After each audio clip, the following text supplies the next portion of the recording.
Muito obrigado por escolher o Ministério de Vídeo e Áudio do Templo Batista Maranata. Depois de ouvir esta mensagem, visite o nosso site www.tbm.org.br. Nossa igreja oferece discipulado cristão, instituto bíblico e muitas oportunidades para o seu crescimento espiritual.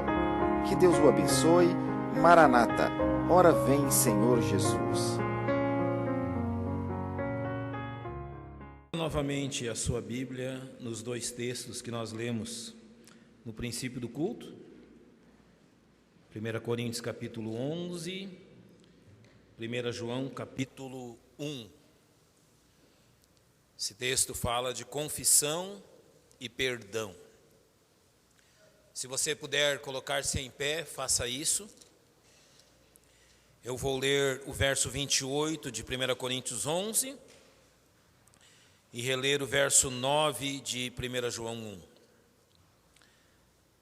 1 Coríntios 11, 28. Examine-se, pois, o homem a si mesmo, e assim coma deste pão e beba deste cálice. 1 João 1, 9. Se confessarmos os nossos pecados, Ele é fiel e justo para nos perdoar os pecados e nos purificar de toda a injustiça. Vamos orar. Obrigado, Senhor, pelo privilégio que nos dás de estarmos na Tua casa e pelo privilégio agora de estudarmos a Tua palavra. Teu Espírito Santo é suficiente para conduzir-nos dentro da Tua verdade, iluminando o nosso entendimento. E na dependência dEle nós oramos em nome do Senhor Jesus. Hebreus vai nos dizer que não deixemos a nossa congregação, como é costume de alguns, antes admoestemo-nos uns aos outros constantemente. Então, a primeira grande questão você a cumpre estando na casa de Deus, e isso é extremamente importante. Vindo à casa de Deus, nós estamos numa noite onde prestamos culto ao nosso Deus através das nossas vozes, através dos nossos bens quando ofertamos e através dos nossos corpos por estarmos aqui. E além disso, nós o adoramos também agora, celebrando a sua mesa daqui a alguns instantes, a ceia do Senhor.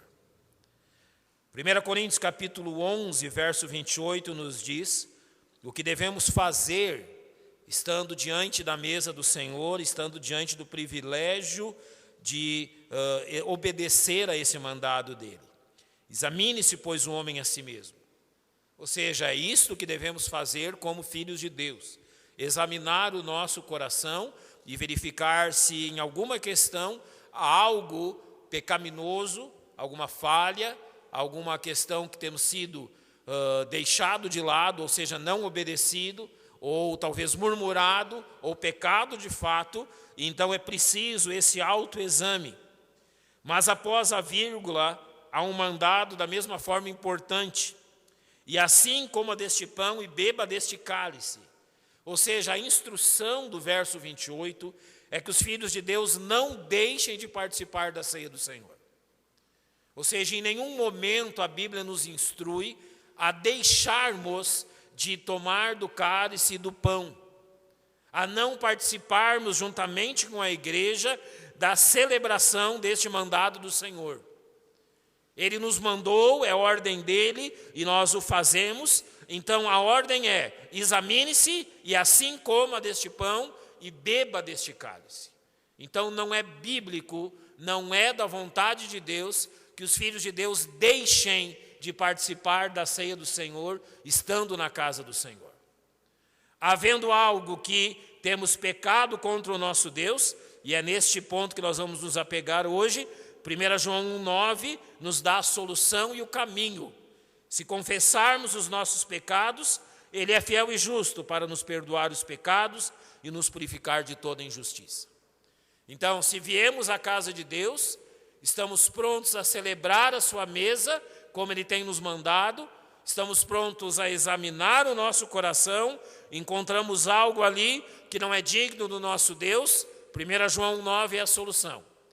Então, cumprimos 1 João 1,9 e assim tomamos parte do cálice e do pão que representa o corpo e o sangue do Senhor Jesus. Então, a primeira instrução bíblica é esta: não compete aos crentes, não é bom que os crentes façam isso, deixar de participar da ceia do Senhor. Isso não traz nenhum tipo de fortalecimento, isso não traz nenhum tipo de melhor andar com Cristo, isso não nos traz nenhum benefício, muito pelo contrário, isso traz fraqueza espiritual, isso traz falta de comunhão com Deus e com o corpo de Cristo, a igreja, e não há nenhum benefício em deixarmos de participar da mesa, mas há grande benefício em confessarmos ao Senhor aquilo que então nos impede uma melhor comunhão com Ele e assim participarmos da ceia do Senhor. Então nós vamos observar 1 João 1,9, parte por parte, para que nós entendamos bem esta circunstância e esse grande remédio que o Senhor tem nos dado diante dos nossos pecados e das nossas falhas. Primeira coisa a dizer a respeito disso: se você ler os primeiros versículos, e questão de um mês, 5 semanas atrás eu estudei eles com os irmãos, eles vão deixar claro duas coisas absolutamente claras. Primeiro, nós somos pecadores, nós possuímos uma natureza pecaminosa. Não há como negar isso, e a nossa própria conduta demonstra isso. Segundo, sim, eu e você cometemos pecados, e fazemos isso diariamente, e fazemos isso num nível maior do que desejávamos. E mesmo quando lutamos contra isso, continuamos pecando. Pecamos por comissão, quando fazemos aquilo que Deus não quer que façamos. Pecamos por omissão, quando deixamos de fazer aquilo que Deus quer que façamos. E pecamos por murmuração, como pregamos nesta manhã, quando nos queixamos do nosso Deus. Então, seja da forma que for, por comissão, por omissão ou por murmuração, nós pecamos. O Senhor, sabendo disso e tendo exata ciência daquilo que somos e do como vivemos, Ele estabelece então o remédio para isso. E para que esta comunhão preciosa com Deus não seja quebrada, Ele diz: se confessarmos. Mas aqui, a primeira palavra deste versículo, apesar de ter apenas 2 letras, e apesar de que passa desapercebido por grande parte de nós, tem uma importância tremenda. Este se confessarmos tem uma importância tremenda para a nossa vida pela questão seguinte: quando você observa a palavra de Deus, você observa na palavra de Deus promessas. Mas observando as promessas da palavra de Deus, você vê que elas estão enquadradas em 2 conjuntos, em 2 formas, em 2 naturezas dessas promessas. Uma natureza de promessas incondicionais e uma natureza de promessas condicionais. E é preciso que nós entendamos essa verdade. Como eu estou estudando não só Gênesis, mas Romanos, e nós estamos voltando a Gênesis constantemente na escola bíblica dominical, eu vou usar o exemplo de Abraão, porque os irmãos já estão mais ambientados com ele. Nós estudamos e lemos nessa manhã Gênesis 12:1, que diz: sai-te da tua terra, da tua parentela e da casa de teu pai para a terra que eu te mostrarei. Deus deu uma ordem clara a Abraão. Junto desta ordem, Deus também deu promessas. Ele prometeu, em suma, 2 questões. Ele prometeu fazer dele uma grande nação e prometeu dar-lhe terra. E olha a resposta dele a esta promessa de Deus. Romanos capítulo 4, verso 3 diz: pois que diz a Escritura, creu Abraão em Deus e isso foi-lhe imputado como justiça. O que Abraão fez diante da promessa de Deus? Ele creu nela. Ele entendeu que a promessa era que o Redentor viria dele. Então, olhando para o futuro, ele não sabia disso, mas ainda se passaram 2000 anos para que o Redentor, para que Jesus Cristo viesse. Ele creu na vinda do Redentor prometido, em Gênesis 3,15. Ele creu naquilo que Deus estava dizendo, e isso foi-lhe imputado como justiça. Ele foi salvo uma vez que creu em Deus. Deus lhe fez uma promessa, e essa promessa está no rol das promessas incondicionais. Far-te-ei uma grande nação, abençoar-te-ei, engrandecerei o teu nome. e tu serás uma bênção. Você não nota nenhuma condição para que isso se cumpra, além do fato que ele creu. Independente de como Abraão vivesse, independente de como seus descendentes vivessem, independente do que aconteceria a partir dali, Deus cumpriria essa promessa. Quando você lê o capítulo 15, você vê Deus entrando em aliança com Abraão através de um ritual que era comum naquela terra. E quando Deus cumpre aquele ritual, apenas Deus se compromete a cumprir a promessa. Isso é uma promessa incondicional. Independente do que Abraão fizesse, Deus cumpriria a sua promessa e Deus faria o que disse.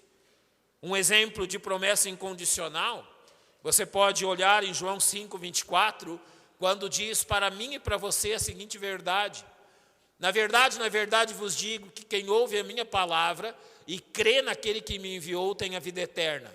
Não entrará em condenação, mas passou da morte para a vida. Como que você se apropria dessa promessa? Apenas crendo.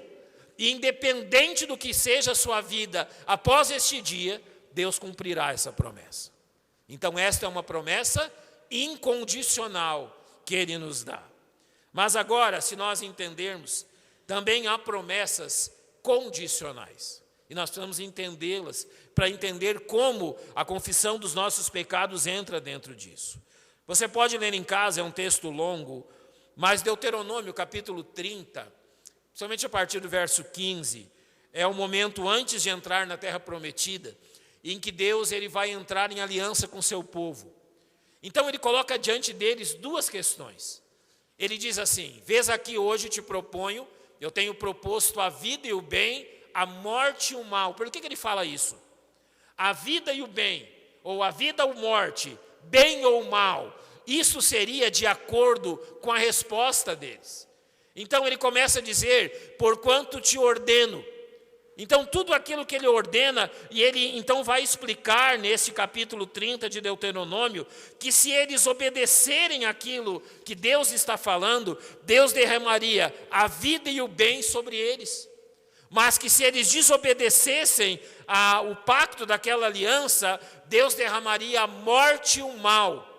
Isso é uma promessa condicional. Dependia do quê? Daquilo que eles viriam a fazer. Olha agora, eu toquei nesse versículo nesta manhã. Observe agora como isso também diz respeito à nossa vida cristã. Vocês conhecem bem esses dois versículos, não? Ele diz claramente, no verso de número 6, eu vou ler primeiro: as vossas petições sejam em tudo conhecidas diante de Deus, pela oração e súplica com ações de graça. Isso é uma ordem de Deus. E quando esta ordem é cumprida, então a promessa do verso 7 acontece. E a paz de Deus, que excede todo entendimento, guardará os vossos corações e os vossos pensamentos em Cristo Jesus. Só tem um jeito de você provar a paz de Deus. Qual é?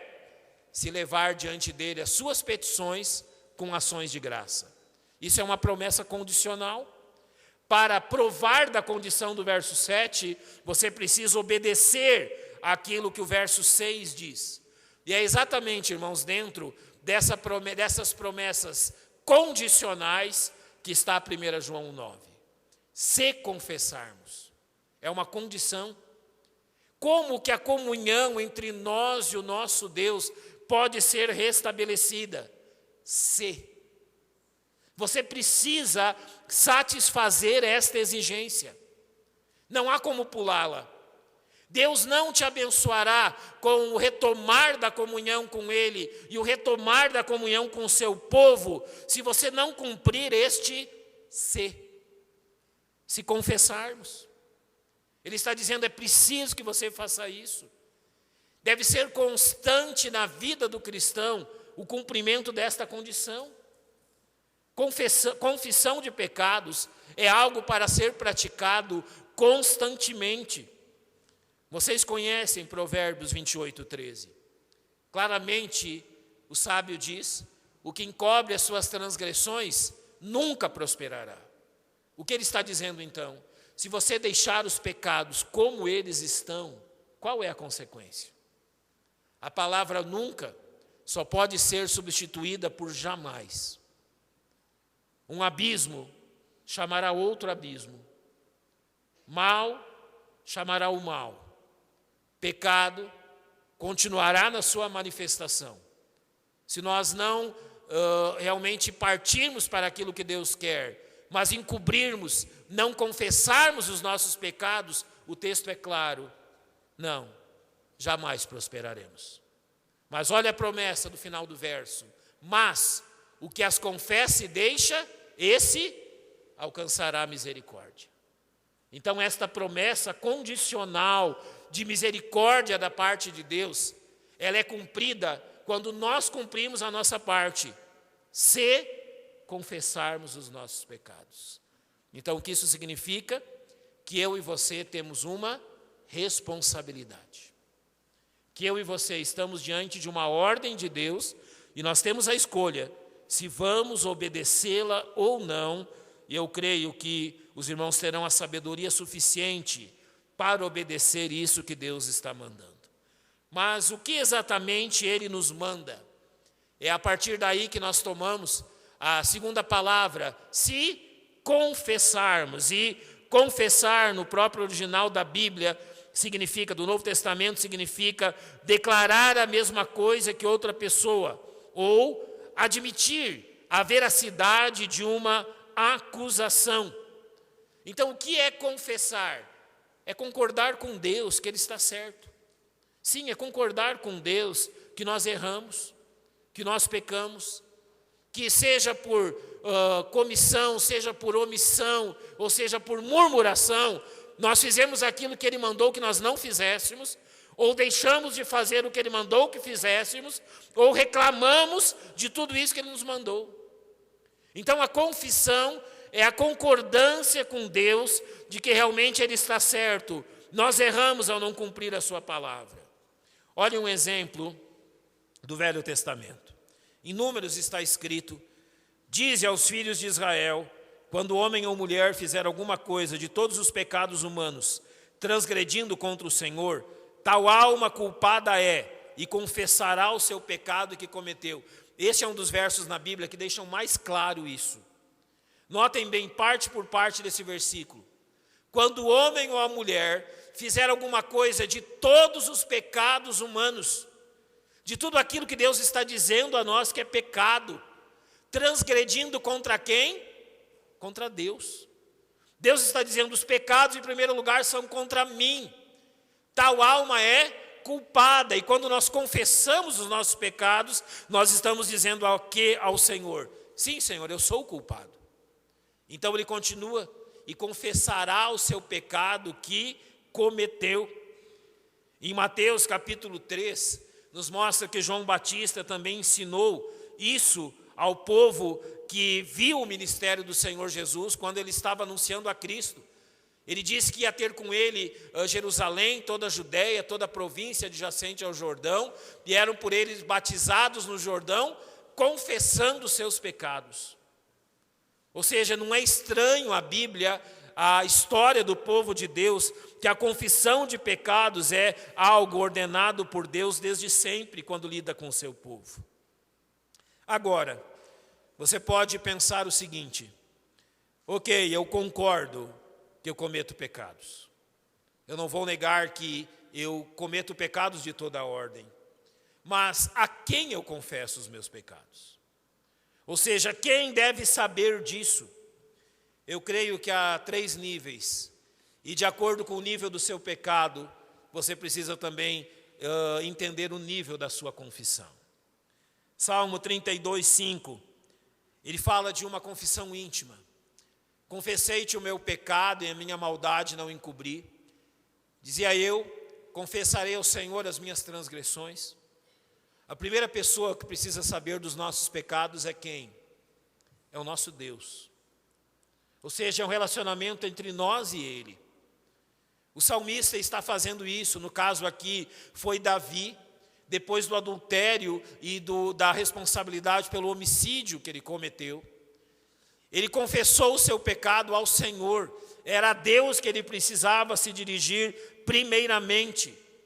Mas olha o que Tiago 5,16 também nos diz: confessai as vossas culpas uns aos outros. Então aqui nós somos encorajados quando não somente pecamos contra o Senhor, mas quando pecamos contra algum irmão em Cristo, de qualquer forma, a procurarmos este irmão e a reatarmos a nossa comunhão com ele, confessando que estamos errados. Então há um nível para com o nosso Deus, há um nível para com os nossos irmãos, e em Mateus 18, 17, também é encorajado um nível para com a igreja. Eu não vou ler todo o texto, mas o verso 17 diz: e se não te escutar, dize-o à igreja, e se também não escutar a igreja. Se nós pecamos contra a igreja do Senhor, se o nosso pecado é público e envergonha o nome daqueles que têm seguido ao Senhor, o nome do Senhor Jesus Cristo, é justo que nós também tomemos o passo de reatarmos a comunhão com os nossos irmãos em Cristo. Então, a como e a quem você confessa, depende do seu pecado.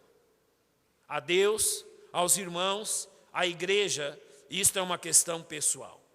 Mas agora, o que confessamos? A Bíblia diz claramente, confessamos os nossos pecados. Novamente, Salmo 32, 5, confessei-te o meu pecado, a minha transgressão, a minha maldade. Deus aqui nos chama exatamente a isso, a confessarmos os nossos pecados, aquilo que cometemos contra Ele. O salmista ainda diz no capítulo 51, verso 3, porque eu conheço as minhas transgressões e o meu pecado está sempre diante de mim. Sabe quem conhece os meus pecados? E quem sabe os pecados que eu devo confessar? Eu devo ser sincero, sou eu. Quem conhece os seus pecados? Quem sabe quais são os pecados que você deve confessar se houver necessidade? Você. Nós não investigamos a vida de alguém, nós não bisbilhotamos na vida de alguém, de absolutamente ninguém. Por quê? Porque isto é uma responsabilidade entre você e o seu Deus. É você que deve saber dessas coisas.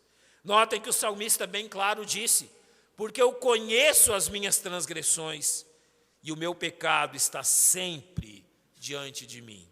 Agora eu vou lhe alertar sobre duas coisas. A primeira delas, não cometa o erro que já vi muitos crentes cometerem, de orações do tipo, Senhor, perdoa a multidão dos meus pecados. Parece que é fácil dizer isso, não é? Parece que ao mesmo tempo nós estamos dizendo para Deus, olha, tem muitos pecados, então perdoa todos. Sabe o que nós devemos fazer? Quando confessamos a Deus, confessamos pecados específicos. Você sabe o que fez. Você sabe do que é culpado. Então, seja sincero e específico com Deus. Confesse a Deus pecados específicos. E principalmente, sabe o quê? Chame o pecado pelo nome. Parece que nós temos uma dificuldade tão grande com isso, não é? Nós não gostamos de chamar os nossos pecados pelo nome deles. E uma das razões é que os nossos pecados têm nomes tão feios e tão que envergonham de tal forma a nós mesmos e ao nosso Deus, que nós evitamos isso. Eu não chamarei os meus pecados pelo nome deles. Talvez eu chamarei de alguma falha, algum deslize, algum erro, alguma omissão. Entenda uma coisa, pecados têm nomes. Quando confessares a Deus, chame os seus pecados pelo nome. Confesse o que você fez. E seja específico nisso. Agora, falando dessa forma, talvez você diga assim, pastor, isso me parece um pouco assustador. Nenhum de nós gosta de confessar pecados e nenhum de nós tem prazer em fazer isso. Mas a Bíblia, ao mesmo tempo, nos traz uma confiança muito grande a respeito disso. Quando na continuação do texto ele diz, então, para fazermos isso baseados num fato. O nosso Deus, ele tem duas qualidades incríveis. E essas duas qualidades são, ele é fiel e justo. E o que significa que Deus é fiel e justo? Eu vou exemplificar de uma certa forma. Você já pecou contra alguém, talvez de uma forma grave, e foi necessário então que você buscasse essa pessoa, para que você confessasse o seu pecado, dissesse o que você fez, e buscasse o perdão dela. Sabe, a grande dificuldade que nós temos com isso, nós não sabemos qual será a reação da outra pessoa. Então nós tememos. Olha, é melhor eu nem falar nada, é melhor eu nem tocar no assunto, porque vai que eu procure reatar a minha comunhão com a pessoa e ela se sinta ofendida, ou fique brava comigo, ou não aceite o meu pedido de perdão, e as coisas vão se tornar piores do que já eram. Humanamente isso acontece, mas com Deus não. Deus, Ele está pronto a ouvir as nossas confissões, e a Bíblia diz que Ele é fiel. Observe 2 textos importantes da palavra de Deus. Em Hebreus 10, 23 está escrito: retenhamos firme a confissão da nossa esperança, porque fiel é o que prometeu. A natureza do nosso Deus é uma natureza de fidelidade, e Ele é fiel a todas as suas promessas. 1 Tessalonicenses 5, 24 diz: fiel é o que vos chama, o qual também o fará. E entre essas promessas que Ele prometeu fazer, está 1 João 1,9. Se confessarmos os nossos pecados, Ele é fiel e justo para nos perdoar os pecados. Se cumprirmos esta condição, Ele promete nos ouvir. E é interessante isso. Saiba uma coisa, você não está contando nada para Deus que Ele já não saiba. Você não vai ofendê-lo. Permita-me dizer, você já o ofendeu. Você não vai entristecê-lo. Você já o entristeceu. Então é agora a hora de alegrá-lo. Deus se alegra quando seus filhos voltam à comunhão com Ele. E Ele está pronto a ouvir a confissão dos nossos pecados, porque Ele é fiel. E além de ser fiel, Ele é justo. E o que significa essa justiça? Que Deus é justo a perdoar os nossos pecados, porque Ele faz isso de acordo com a sua natureza justa, com o seu modo de perdoar, que satisfaz a sua justiça. Como nós explicamos isso? Você sabe como nós nos desculpamos uns aos outros, não sabe? Nós procuramos uns aos outros e nós pedimos então perdão pela ofensa que cometemos uns aos outros. E o que normalmente nós dizemos uns aos outros nesse momento? Vamos esquecer isso, vamos deixar para lá, não, vamos esquecer tudo isso que aconteceu e vamos reatar a nossa comunhão. Mas para com Deus as coisas não são assim. Para que a comunhão com Deus seja reatada, é preciso que o pecado que cometemos tenha recebido a devida punição. Que o pecado que cometemos tenha sido expiado pela punição e a ira de Deus tenha sido derramada sobre ele. Então, com qual base Deus é justo a nos perdoar? Pela seguinte base. 2 Coríntios 5, 21 diz assim: aquele que não conheceu o pecado, fez pecado por nós, para que nele fôssemos feitos justiça de Deus. Quem é que não conheceu o pecado? Jesus Cristo. Quem é que recebeu a punição dos nossos pecados? Jesus Cristo. E por que Deus nos perdoa? Porque Ele já lançou todos os nossos pecados sobre Jesus. Eu amo o capítulo 7 de Hebreus, quando ele diz que o Senhor está sempre pronto a interceder por nós. Sabe o que significa isso? Que as mãos dele estão levantadas em nosso favor. E as marcas dos cravos e do seu sangue, que foi derramada pelo meu pecado, são o pagamento, a confirmação que todos os meus pecados foram pagos. E todos eles estão perdoados em Jesus Cristo, que intercede por mim. Deus é justo. Então não há ninguém melhor do que nos ampararmos que o nosso Deus. Então olha aquilo que Paulo diz aos Colossenses: e quando vós estáveis mortos nos pecados e na incircuncisão da vossa carne, vos vivificou juntamente com ele, perdoando-vos todas as ofensas, havendo riscado a cédula que era contra nós nas suas ordenanças, a qual de alguma maneira nos era contrária, e atirou do meio de nós, cravando-a onde? Cravando-a na cruz. Então, o que Deus fez? Ele cravou a nossa cédula de dívida na cruz do Calvário. E agora, então, Ele pode, com base nisso, nos dar o perdão dos nossos pecados. E é isso que o texto, então, vai nos dizer, finalmente. Ele é fiel e justo para o quê? Para nos perdoar e para nos purificar. O que significa perdoar? Colossenses capítulo 2, que nós lemos, diz bem: Ele nos vivificou em Cristo, perdoando-vos todas as vossas ofensas. E o que isso significa? Significa que Ele colocou sobre Jesus Cristo toda a minha culpa, todo o meu pecado. O que Jesus assumiu na cruz? Ele assumiu a minha culpa. Ele assumiu a pena das minhas transgressões. E agora Deus pode me perdoar, porque Cristo pagou completamente a pena do meu pecado, a minha condenação. Mas Ele vai além, Ele diz purificar. Então observe o que Hebreus nos diz. Porque se o sangue dos touros e bodes e a cinza de uma novilha espargida sobre os imundos santifica, quanto à purificação da carne, quanto mais o sangue de Cristo, que pelo Espírito eterno se ofereceu a si mesmo, imaculado a Deus, purificará as vossas consciências das obras mortas, para servirdes ao Deus vivo.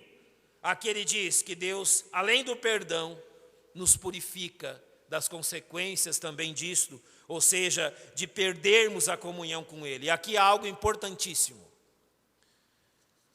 A sua consciência já lhe acusou de algum pecado, de alguma falha? Você já teve a experiência de ser acusado pela sua própria consciência? Sabe o que o sangue de Jesus é poderoso para fazer? Ele purifica até a nossa consciência. Poucas coisas na vida cristã se comparam a provar deste sangue purificador em nossa vida. Sabe com que nós podemos comparar o pecado nesse sentido? É como se você tivesse uma carga pesadíssima amarrada às suas costas. Você já andou um longo trecho com uma mochila pesada presa às suas costas? Pesada mesmo. Você anda, se cansa, as dores vêm, você não consegue correr, você não consegue desenvolver uma boa velocidade, tudo é tão difícil. Mas você já pensou em chegar no lugar em que você deveria chegar e ainda ter que dormir com aquela mochila pesada amarrada nas costas? Então você dorme com ela, e quando você acorda no outro dia e vai tomar café, você continua amarrada a ela. Parece que o alimento, que o café não tem o gosto que tinham antes. Então você andará todo aquele dia com o peso ali amarrado. E sabe qual é o problema? A cada hora aquilo se torna mais e mais pesado. Mas está ao seu alcance soltar as amarras que prendem esse peso a você. E você consegue imaginar, quando você solta então aquela mochila pesada, e todo aquele peso é tirado de cima dos seus ombros, e você sente-se livre novamente? Assim é quando Deus nos perdoa. Assim é quando Deus nos purifica. Não há nada melhor do que deixar os pecados onde eles devem estar, aos pés da cruz. Não há nada melhor do que deixar os pecados com quem realmente sabe cuidá-los, o Senhor Jesus Cristo, e me ver livre de tudo isso. Eu quero terminar lendo aquilo que acontece em João capítulo 13, você conhece bem. Jesus vai dar uma lição tremenda para os seus discípulos. Quando eles entram naquele lugar, Jesus evoca uma imagem que eles conheciam bem.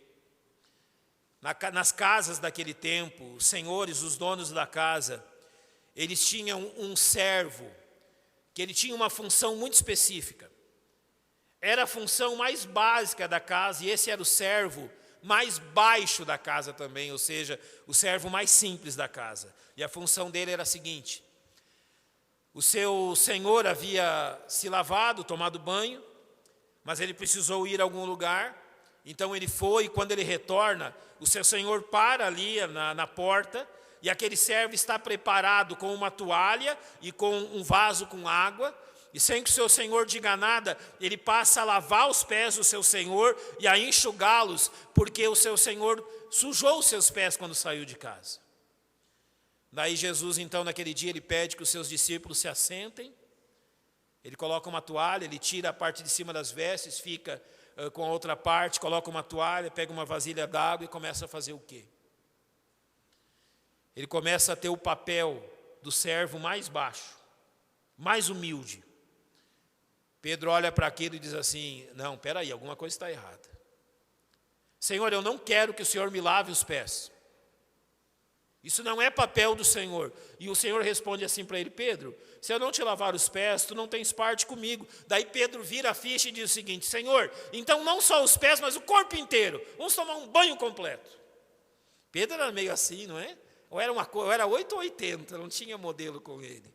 Daí o Senhor diz uma lição a ele: aquele que está lavado não necessita de lavar senão os pés, pois no mais está todo limpo. Então, entenda a aplicação desta verdade. O Senhor Jesus Cristo, se você já creu nele, ele já perdoou todos os seus pecados. A Bíblia diz que nenhuma condenação há para aqueles que estão em quem? Em Cristo Jesus. Jamais serão condenados, passaram da morte para a vida, e Cristo perdoou absolutamente todos os seus pecados. Isto é bíblico e verdadeiro. Mas, irmãos, enquanto, a semelhança daquele homem, nós andamos pelo mundo, as contaminações desse mundo se apegam a nós, e os nossos pecados nos tornam também impuros nesse sentido. E é preciso o quê? Aquilo que Cristo nos ensina. A confissão de pecados é exatamente isto. Já fomos completamente lavados, mas precisamos constantemente lavar os pés. O Senhor quer servos dele puros e limpos. E aqui entra também uma preciosa lição para todos nós. O Senhor não quer e não está exigindo aqui servos de um quilate inigualável. Eu vou usar um exemplo. Talvez as irmãs tenham aquelas taças de cristal guardadas. Você as guarda muito bem, não guarda? Eu creio que você não toma água com ela todos os dias. Ela fica muito bem reservada e guardada para um dia especial. Mas, daí vou falar dos homens. Nós temos aquela mania, não é, de ir no supermercado e comprar aqueles copinhos com extrato de tomate, não é? Aqueles copos de vidro, não é? E a gente faz coleção deles ainda, não é? A gente vê lá quantos que a gente ainda tem, quer completar 12 deles. Então vamos comprando todo mês para completar os 12. E o que a gente faz com aqueles copinhos? Usa para tudo, não é? Para beber água, para molhar as flores, para dar água para o cachorro, de tudo um pouco. Sabe, Jesus não está dizendo assim, que Ele quer uma taça de cristal. Ele simplesmente está dizendo que Ele quer um copo limpo, por mais humilde que ele seja.